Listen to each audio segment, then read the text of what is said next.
Hi అండి. ఆషాఢం season వచ్చింది కదా, అంటే అందరు ఆడపిల్లలందరూ గోరింటాకు పెట్టుకుంటారు. గోరింటాకు నేను మిక్సీ పట్టుకుని పక్కన గిన్నెలో వేసుకుని ఉంచాను. అలాగే నిమ్మకాయ బద్ద అనేది పిండుకుంటాం అనమాట. నిమ్మకాయ అనేది ఎందుకంటే గోరింటాకు రెడ్గా ఎరుపుగా వస్తుందని పిండుకుంటారు. నేను ఎలా పెట్టుకున్నా అనేది మీకు చూపిస్తాను. చేతులకి ఇదిగోండి, నేను హ్యాండ్స్కి పెట్టుకున్నాను.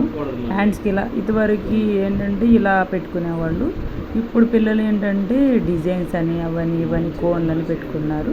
ఆ కోన్లు కంటే ఆకు అనేది పెట్టుకుంటే చాలా బాగుంటుంది. పిల్లలకి ఎంతో ముచ్చటగా ఉంటుంది. ఎలా పండిందో కూడా మీకు చూపిస్తాను. చూడండి ఎంత రెడ్గా పండిందో చూడండి. చేతులకి మన పూర్వీకులు గోరింటాకు ఎలా పెట్టుకునే వాళ్ళో తెలుసా మీకు? ఇదిగో ఇట్లా పెట్టుకునే వాళ్ళు. పూర్వీకులు జనరేషన్ పెరిగింది, కొత్త కొత్త మోడల్స్ అన్ని వచ్చాయి. అప్పట్లో ఇలాగే పెట్టేవాళ్ళు. ఎలా ఉందో చూడండి, ఎంత బాగుందో చూడండి మీరు. కాళ్ళకి ఆషాఢం అనేది ఆడపిల్లలకి ఎంతో ఇష్టమైనది. ఏంటంటే ఆడపిల్లలు పెట్టుకుంటే ఇలా రెడ్గా ఉంటే చేతులకి మంచి మొగుడు వస్తాడు అన్న ముచ్చటగా ఉంటుంది, బాగుంటుంది అంటారు ఆడపిల్లల్ని.